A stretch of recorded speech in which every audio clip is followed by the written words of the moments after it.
Azkeneko 3 urteotan bezala, aurten ere hilabetez, Getxo Bizkaia, zona handiko argazkilarien erakusleiho bilakatu da. Aurreko urteotan, Amerika eta Afrikako argazkilariak izan ziren Getxo Foto argazki jaialdiaren gonbidatuak. Aurtengo irudietan, erraz antzematen da, oso urruneko argazkilaritzaren aurrean gaudela. Asia da aurten gonbidatutako kontinentea.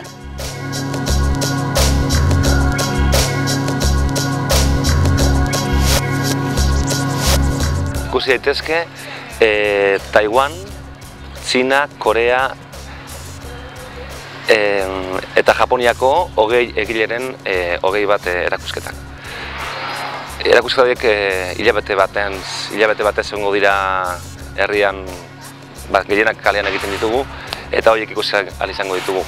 Aurten Getxo Fotok Asiara begiratu du, lehenengo urtean Getxo Fotok Latinoamerikan ipini zuen bere arreta, bigarrenean Afrika eta Magrebean esan dezagun, eta tokatzen ditzegoen apurtzu bat ekialdera joan eta Asiara joan gara. Laugarren urtean asmatu dezakazunez segurazko etxera itzuliko gara. Artea eguneroko bizitzarekin nahazten da Getxo Foton. Algortako azokan, Arategiaren alboan, jauluren paisaia misteriotsuekin egiten dugu topo. San Nikolas plazan getxotarrak Yasumasa Morimuraren erretratu bitzien aurretik pasatzen dira. Milion juluien zuaitzek Algortako portu zaharretik paseatzen dutenen arreta berenganatzen dute. Getxo Fotok badauzka bereztasun nagusia, jendeak dakien moduan, artea kalean ipintzea da, eta zentzu horretan gu horren aldeko apostua egiten jarraitzen dugu. Berezitasuna aurten esango nuke programazioan datzala, aukeratu ditugun artistengan. Artista hauek egiten duten fotografia motan. Guk bagaude dituta fotografia mota bateraz, apurtz bat mendebaldean egiten den argazkigintza, bere eredua esan dezagun batez ere Magnum agentziatik datorrela, eta aurten Getxora ekarri duguna da Asian egiten ari den fotografia bat, eredu horretatik guztiz urruntzen den eredu bat. Horregatik irudiak dira hain bereziak. Fikzio asiarrak, Asiako fikzioak deitu dugu, eta zer dago horren atzean?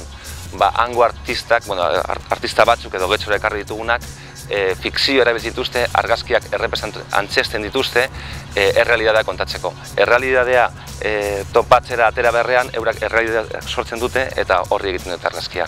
Hori da apurtzu bat Getxon aurten ikusiko danez. Eta orduan, ikusten dugu oso erantzuna ona eukitzen ari dela, batez ere oso fotografia mota desberdina dalako, eta gurean orain arte oso gitzitan egon delako aukera hori ikusteko.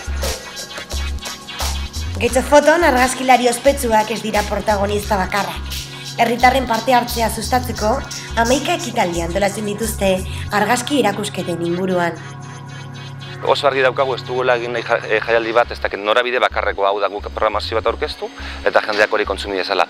Guretzat, oinarrizkoa da jendeak jaialdia bere senti dezala. Horretarako bazaldu ditugu hainbat bide jendeak parte hartzeko festivalean.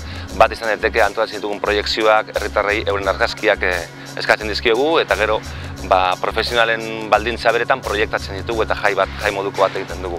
Oraindik badauzkagu bizitaldi gidatuak, jendeak izena eman dezake webaren bitartez, www.getxofoto.com, eta gero badaukagu lantegi bat datorren astuan egingo dana, Eibarko lagun batekin, Alfredo Dibason, eta 3 dimentsiotako argazkiak egiten ikasteko ikastaro bat antolatuko du.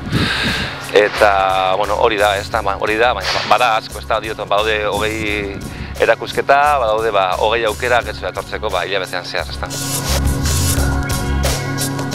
Urriaren 11 bitartean egongo da ikusgai argazki jaialdia Getxon.